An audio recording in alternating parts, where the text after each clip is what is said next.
चलते चलते कभी उसको गाड़ी को विश्राम भी देना चाहिए।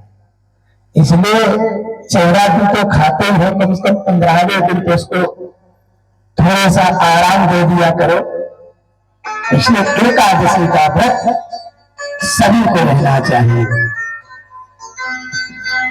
आज नंद बाबा यमुना जी में स्नान किए, स्नान करके लौटे तो जो लाला है, लाला भटमन भटमन करके चलने लगे और नंद राजा ने सुंदर पट में लड्डू गोपाल को और शालग्राम को स्नान कराए और लाला दरवाजे पर खड़े चुपचाप देख रहे हैं, क्योंकि बाबा ने मना कर रखी थी, बाबा बिना नहाए धरे पूजा घर में ना आए। श्री बाबा यही पूजा घर के गेट के पास खड़े होकर के बाबा की पूजा देख रहे हैं। नंद बाबा शालग्राम को पहले दूध से स्नान कराए, फिर दही से स्नान कराए, फिर घी से स्नान कराए, फिर शक्कर से स्नान कराए, फिर शहद से स्नान कराए, फिर पंचामृत बना करके पंचामृत से स्नान कराए। कन्हैया देख देख करके मन में सोच रहे हैं कि बड़ी सुंदर ये तो गुलाब जामुन है, और बाबा इस समय खूब रसों से स्नान करा रहे हैं। कई कई पूजा देख रहे हैं। सारी पूजा हो गई। पूजन करने के बाद नंद बाबा ने अपने सिर के ऊपर एक गमछा डाल दिया। गमछा डालते हुए जो भजन करते हैं, पूजन करते हैं, तो जैसे ऐसे अगर देखते हैं ना तो हमारा ध्यान इधर उधर बढ़ जाता है। इसलिए जब ध्यान करना चाहिए तो ध्यान करते समय एक मोटा कपड़ा हमें ऐसे डाल लेना चाहिए ताकि हमारे नेत्रों में कुछ दिखाई ना दे। प्रायः जब हम ध्यान करते हैं तो हम भी ऐसे करते हैं ताकि ध्यान एकाग्र बना रहे। और अब ऐसे कभी मान लो नेत्र खुल जाते हैं तो नेत्र खुलने के बाद फिर यही सब कुछ दिखाई देने लगता है। इसलिए जब ध्यान करना चाहिए तो अपना पर्दा डाल लेना चाहिए ताकि अब कुछ हमको दिखे नहीं, नेत्र बंद करके भगवान का ध्यान करना चाहिए। तो नंद बाबा ये गमछा डाल करके भगवान का ध्यान करने लगे। कन्हैया सोचते हैं कि आज गुलाब जामुन में देखो दूध से स्नान किया और पंचामृत से स्नान किए, बड़े मीठे हरे होंगे। तो सीधे नंद बाबा के दाएं बगल में जाकर के लाला चुपचाप बैठ गए और मन में सोचते हैं गुलाब जामुन तो बड़ी मीठी है गई। सो गुलाब जामुन को अपने निकले धर लिए और निकले धरे केवल दाएं गाल में चुपचाप बैठ गए हैं। जैसे महाराज नंद बाबा ने तुलसी उठा करके देखा तो शालग्राम गायब। अरे शालग्राम कहाँ चले गए भैया? जब दाएं तरफ देखा तो दूसरे शालग्राम के चाय पालथी मार करके बैठे हुए हैं। नंद बाबा ने कही, अरे बाबा तो मना किए थे नाय मारे, पूजा करने कुमारे। लाला ने बोला क्योंकि अगर बोलते हैं तो शालग्राम टपक जाएंगे, क्योंकि जब मुख्य अंदर कुछ भरा है तो कैसे बोले। बाबा ने कही, अरे बाबा पृथ्वी पे पूजा घर में काहे आए और मेरे शालग्राम कहाँ चला गए? नंद बाबा को बड़ी जोर से गुस्साए और नंद बाबा को कौन आया, ये तेरे दाएं दाएं में काट रहे बोले सही बाबा ने चटाका मारा, सही शालग्राम बाहर लाए। जैसे शालग्राम बाहर सोमन लगाया और तेजी से भाग गए और तुलसी दल में लगे और कन्हैया का कान पकड़ करके ले गए। अरे यशोदा सुनती हो?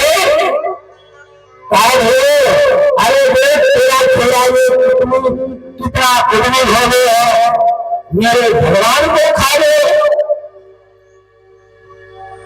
यशोदा ने कहा, अरे हमारे लाला तो हम भगवान से कम थोड़ी है। नंद बाबा ने कहा, ऐसे तिरके के लाला के विराट दिए है, बहुत ही भक्तिमय चलते हैं, इतना भक्तिमय चलते हैं कि मेरे पास समय बहुत कम है, क्योंकि मुझे गोवर्धन भी जाना है जल्दी। इतने सुंदर चलते,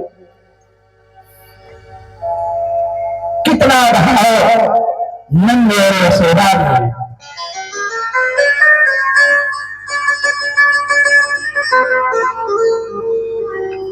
नंद बाबा ने एक जन्म पहले बना करके रखी थी कि तेरे छोरे घर में ना आओ, लेकिन देख हुए मेरे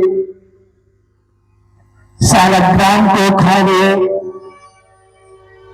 तुरंत दासियों ने पूजा घर को साफ किए और नंद बाबा यमुना जी में जाके डुबकी लगाई। यशोदा मैया ने कहा, अरे बाबा, तो बाबा के सालग्राम को काहे खा गए? बोले मैया, मैं देखा कि सालग्राम के दूध से नहा रहे, दही से नहा रहे, शर्करा से नहा रहे, हमने सोचे तो बड़े मीठे हो गए होंगे, से हमने मुख में फैला। मैया ने समझाया कि बाबा, ये सालग्राम है, उनको मुख में ना धरा थे, वो भगवान है। इतने में नंद राजा आए और नंद राजा ने पूरा चौका को उल्ट करके और पुनः ठाकुर जी के सेवा किए और नंद बाबा सालग्राम से समाचार मांगते हैं, हे भगवान, हमारे उद्यमी छोरा को अपराध क्षमा कर दीजिए। मेरे मुंह से छोरा ने आपको गुलाब जामुन समझ के भेजे, उसके अपराध को क्षमा कर दीजिए। वो बहुत नादान है, उसके बदले हमें क्षमा मांग रहे हैं। ऐसे नंद बाबा क्षमा मांग रहे हैं। कितनी नंद बाबा और यशोदा की कितनी भक्ति होगी। हम लोग को तो लगता है कि बजाय कितने जन्म लेने पड़ेंगे, पता नहीं इतनी भक्ति मिल पाए कि ना मिल पाए। एक दिन मैया लाला को कमर में कजरी बांधे, पायों में पायल बांधे और सिर पर पंख बांधे और मैया ताली बजा रही है और कन्या नाच रही है। अरे नहीं बन जाए ना, बाद में आ जाना मैया, कथा को इतनी हिम्मत करो, ऐसा बार बार मुझे देर जाएगी, कथा बहुत रस की चल रही। कृपा करके आप लोग मत मिला करो, जो लाओ अपने पास और रुके रहो, कोई आपसे छीन के नहीं भागेगा। और सब जब लगाएगा तो सारा पकवान जो भी लाए वहीं लेते हैं, अपने जो आता है जहाँ जगह मिलता है हाथ जोड़ के आपको निवेदन कर रहा हूँ, आप अपनी जगह पे भिजाओ, बैठ जाओ। इसमें कथा में विलंब होता है और इसमें आपका दोष भी लगता है, क्योंकि कथा बरस रही हो और बार बार अगर अपने आने जाने का आप करते हो तो इसमें दोष का भागीदार आप ही बनेंगे। इसलिए आप अपनी जगह पर बैठ जाओ, बाद में जो हमको देना लेना है तो दे देना, हम तो लेने के लिए आए हैं और आप देने के लिए आए, तो थोड़ी सी शांति रखो। बढ़िया सुंदर पकवान है, पैरों में रंगीन पाए बांधे और मैया ताली बजाते हैं और लाला धीरे धीरे नाचते हैं। जरा सोचो, जिसका जगत में साक्षात परब्रह्म है, ब्रह्म की गोद में सारा संसार है और आज यशोदा के गोद में संसार को चलाने वाला है। शेष महेश गणेश गिरीश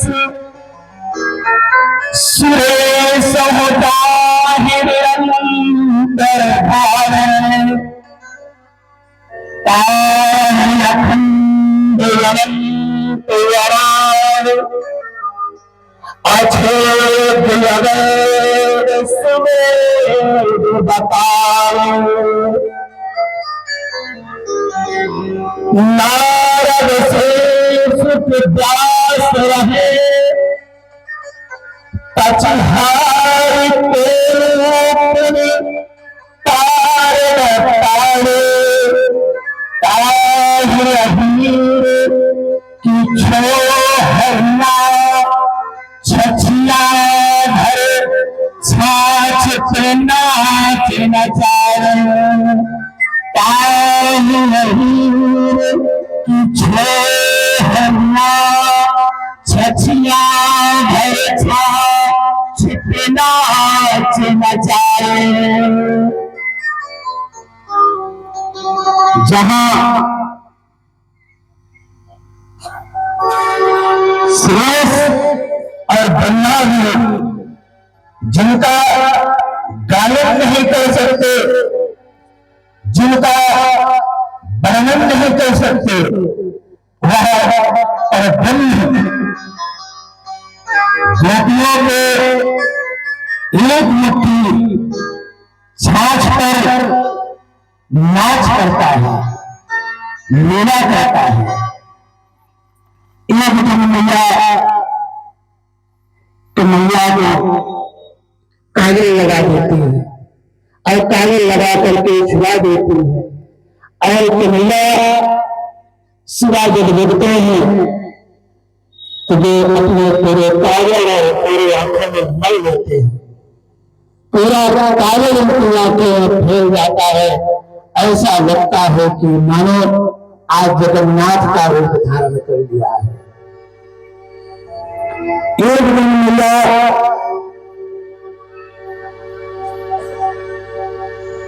दही मच रही थी और वहां पर कन्हैया चले गए। कन्हैया ने कहा मिया मुझे माफी चाहिए।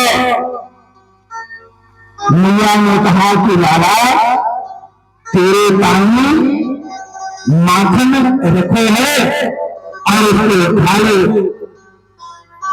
कन्हैया ने कहा नहीं मिया मुझे तो ताजे माखन चाहिए। मैया ने कहे कि लाला अरे ताजे माखन को बड़े रहे। कन्हैया मैया के राई पकड़ के रोने लगे। मैया ने राई फेर करके और मैया ने चंदा मामा को दिखाने लगी, देखो चंदा मामा चंदा मामा। अब कन्हैया कहने लगे कि चंदा मामा चाहिए, चंदा मामा चाहिए। और चंदा मामा कहां से लाए सेगा? मैया ने भाव को पलटा, बोले लाला जब से थोड़े में बड़े हो जाओगे ना तो तुम्हारे पाए हम छोटे से एक राधा लाएंगे और उसके साथ तुम्हारा विवाह करा देंगे। कन्हैया मचल दे, मुझे तो राधा चाहिए, मुझे तो ब्याह करा दे, मुझे तो ब्याह करा दे। मैया ने कहा अरे कन्हैया ब्याह की भाषा भी तो जानो कि ब्याह किसे कहते हैं और ब्याह के बाद घर बेटी कैसे मिलाई जाती है, क्या या बेटी जानो। मैया ने जब ऐसे कहे तो कन्हैया ने कहा मैया मैं तो कुछ न जाने, मैं तो इतने जानो कि मेरे राधा से ब्याह करा दे। और मैया बड़े चक्कर में फंस गई कि भैया राधा कहां से ले आओ। कन्हैया कहते हैं राधिका को से